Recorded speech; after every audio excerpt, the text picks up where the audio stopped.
ഗംഗാവലി പുഴയിൽ കിടന്ന ലോറി അർജുനെ ഓടിച്ചെന്ന ലോറി ഇപ്പോൾ കരയ്ക്ക് കയറ്റിയെന്ന വാർത്തയാണ് വരുന്നത്. അരുൺ പൂപ്പറമ്പ ചേരുന്നു. ഷെഡ്യൂളിൽ നിന്ന് അരുൺ, വിശദാംശങ്ങൾ പറയൂ.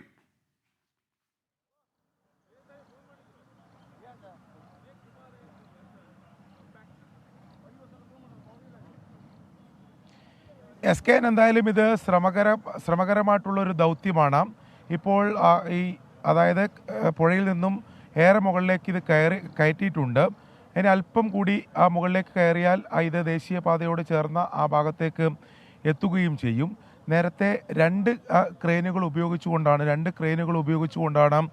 ഇത് മുകളിലേക്ക് ഉയർത്തിയത്. ആദ്യഘട്ടത്തിൽ ഒരു ക്രെയിൻ മാത്രമായിരുന്നു സജ്ജീകരിച്ചിരുന്നത്. അത് 3 ലെയറായുള്ള അതിൻ്റെ ഇരുമ്പ് വടം ഘടിപ്പിച്ച് മുകളിലേക്ക് ഉയർത്താനുള്ള ശ്രമം വിഫലമായി. അതിനുശേഷം ഡ്രഡ്ജറിലെ ക്രെയിൻ കൂടി ഉപയോഗിച്ച് അതിൻ്റെ പിൻഭാഗത്ത് ഹുക്ക് ചെയ്ത് അത് അല്പം ഒന്ന് അവർ സപ്പോർട്ട് ചെയ്തു. അതായത് കുറച്ചുകൂടി ആ പുഴയിൽ നിന്നും അതിൻ്റെ പിൻഭാഗം ഉയർത്തി മുകളിലേക്ക് എത്തിക്കാൻ സാധിച്ചു.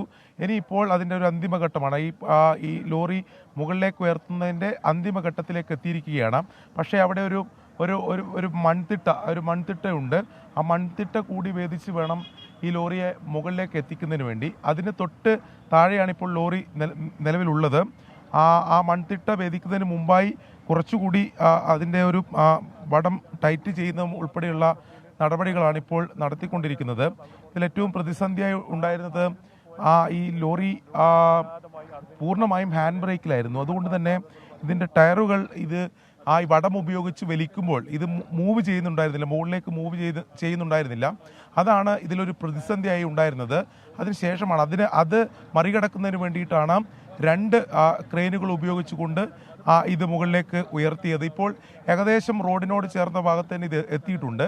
നമുക്ക് ആ ദൃശ്യങ്ങൾ കാണാം. അതിന് തൊട്ടിപ്പുറം തന്നെ തൊട്ട് സമീപം ഒരു വലിയ മൺതിട്ട കാണാം. ആ മൺതിട്ട ഭേദിച്ച് വേണം ഈ മുകളിലേക്ക് ആ ദൃശ്യങ്ങൾ കുറച്ചുകൂടി പാൻ ചെയ്താൽ ആ മൺതിട്ട കഴിഞ്ഞാൽ പിന്നീട് ഈ ക്രെയിൻ ഉള്ള ഭാഗത്തേക്ക്, അതായത് ഈ റോഡിനോട് ചേർന്ന ഭാഗത്തേക്ക് ഇത് എത്തുകയും ചെയ്യും. ആ മൺതിട്ട അങ്ങനെ പെട്ടെന്ന് ആ ലോറി നമുക്ക് ഹുക്ക് ചെയ്തുകൊണ്ട് ലോറി മുകളിലേക്ക് എത്തിക്കാൻ സാധിക്കില്ല. അതിന് കുറച്ചുകൂടി അതിൻ്റെ തയ്യാറെടുപ്പുകളുണ്ട്. അത് നമുക്ക് ജീവനക്കാർ കാണാം. ജീവനക്കാർ അതിന് ഈ താഴെ, അതായത് ഈ ലോറിയുടെ പിൻഭാഗത്ത് ആ ജീവനക്കാർ അതുമായി ബന്ധപ്പെട്ട ചില തയ്യാറെടുപ്പുകൾ അവർ എടുക്കുകയാണ്. അവിടെ ഈ ഹാൻഡ് ബ്രേക്ക് ഒഴിവാക്കുന്നതിന് വേണ്ടിയിട്ടുള്ള എന്തെങ്കിലും ശ്രമങ്ങൾ സാങ്കേതികമായി നടത്താൻ പറ്റുമോ എന്ന കാര്യങ്ങൾ അവർ പരിശോധിക്കുന്നുണ്ട്. നേരത്തെ പുഴയിൽ നിന്നും ഉയർത്തിയതുപോലെയല്ല, അല്പം കൂടി ഒരു രൂപപ്പെട്ടിട്ടുള്ള ഒരു മൺതിട്ട കൂടി മറികടന്ന് വേണം മുകളിലേക്ക് എത്താൻ. അതുകൊണ്ട് അതിനു വേണ്ടിയിട്ടുള്ള തയ്യാറെടുപ്പുകളാണ് ഇപ്പോൾ നിലവിൽ നടത്തിക്കൊണ്ടിരിക്കുന്നത്. അല്പസമയത്തിനകം തന്നെ ഇത് ഈ ലോറി, അതായത് അർജുൻ ഓടിച്ചിരുന്ന ഇന്നലെ ഗംഗാവലി പുഴയുടെ ആഴങ്ങളിൽ നിന്നും കണ്ടെത്തിയിട്ടുള്ള ഈ ലോറി പൂർണ്ണമായും കരയിലേക്ക് എത്തിക്കാൻ സാധിക്കും എന്ന് തന്നെയാണ് നമ്മൾ മനസ്സിലാക്കുന്നത്.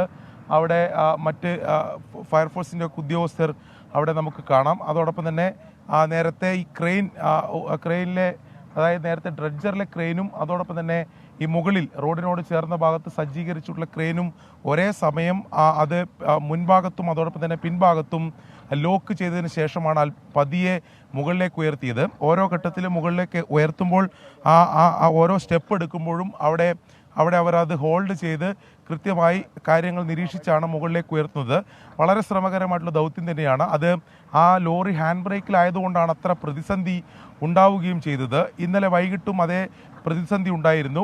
രാത്രി പിന്നീട് ഇത് ഉയർത്താനുള്ള ശ്രമം അവസാനിപ്പിച്ച് ഇന്ന് രാവിലത്തേക്ക് അത് മാറ്റിവെക്കുകയാണ് ഉണ്ടായത്. 2 തവണയായി വടം പൊട്ടുകയും ചെയ്തു. ആ ക്യാബിൻ്റെ മുൻഭാഗം പൂർണ്ണമായും തകർന്ന നിലയിൽ നമുക്ക് കാണാം. പക്ഷേ ആ പിൻഭാഗത്തോട് അത്ര പൂർണ്ണമായും നമുക്ക് ആ ഭാഗങ്ങൾ തകർന്നതായി കാണാൻ സാധിക്കുന്നില്ല. എന്തായാലും ഈ ലോറി മുകളിലേക്ക് ഉയർത്തുക, അതിൽ കൂടുതൽ പരിശോധനകൾ നടത്തുക എന്നുള്ളത് വളരെ പ്രധാനപ്പെട്ടതാണ്.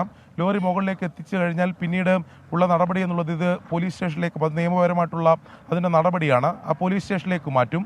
അതിനുശേഷമായിരിക്കും കൂടുതൽ പരിശോധനകൾ ഉണ്ടാവുക എന്നതാണ് നമ്മൾ മനസ്സിലാക്കുന്നത്. നേരത്തെ ആ ക്യാബിൻ്റെ അകത്തു നിന്നും അർജുൻ ഉപയോഗിച്ചിരുന്ന വസ്ത്രങ്ങൾ ലഭിച്ചിരുന്നു. ഇനി കൂടുതൽ ശരീരഭാഗങ്ങൾ അവിടെ ഉണ്ടോ? നേരത്തെ ഇപ്പോൾ ആശുപത്രിയിലേക്ക് മാറ്റിയത് പൂർണ്ണമായിട്ടുള്ളൊരു മൃതദേഹമല്ല, അത് മുഴുവൻ ശരീരത്തിലെ ഭാഗങ്ങളും ഇല്ല എന്ന് നമുക്കറിയാം. അതുകൊണ്ട് തന്നെ ഈ ക്യാബിനകത്ത് കൂടുതൽ ഭാഗങ്ങളുണ്ടോ എന്ന കാര്യം വിശദമായി പരിശോധിക്കും എന്ന് നേരത്തെ തന്നെ പോലീസ് അറിയിച്ചിട്ടുള്ളതാണ്. അതിന് വേണ്ടിയാണ് ഇത് ഉടൻ തന്നെ മുകളിലേക്ക് ഉയർത്തുന്ന നടപടിയിലേക്ക് കടക്കുകയും ചെയ്തിട്ടുള്ളത്. നിലവിലിപ്പോൾ അല്പസമയം ഈ ദൗത്യം നിർത്തിവെച്ചിട്ടാണുള്ളത്. അവിടെ ജീവനക്കാർ അതുമായി ബന്ധപ്പെട്ട് ഈ ഹാൻഡ് ബ്രേക്ക് ഒഴിവാക്കുന്നതിന് വേണ്ടിയിട്ടുള്ള എന്തെങ്കിലും സാങ്കേതികമായി സാധിക്കുമോ എന്ന് നമുക്കൊരു ജീവനക്കാരനെ കാണാം. അവിടെ ആ ക്യാബിനിലെത്തി അദ്ദേഹം അത് കാര്യങ്ങൾ പരിശോധിക്കുന്നുണ്ട്. അപ്പോൾ അത് ഒഴിവാക്കി കഴിഞ്ഞാൽ വളരെ എളുപ്പത്തിൽ ഇത് ഈ മൺതിട്ടിയും ഭേദിച്ച് മുകളിലേക്ക് കയറി വരും.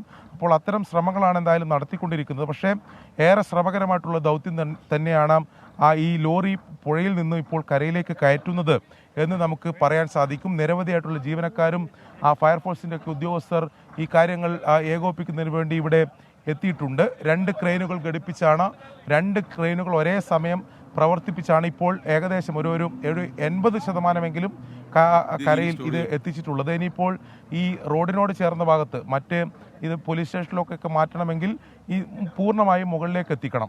അതിനു വേണ്ടിയിട്ടുള്ള ശ്രമമാണ്. അതിന് മുന്നിൽ വിവരങ്ങൾ നൽകിയത്.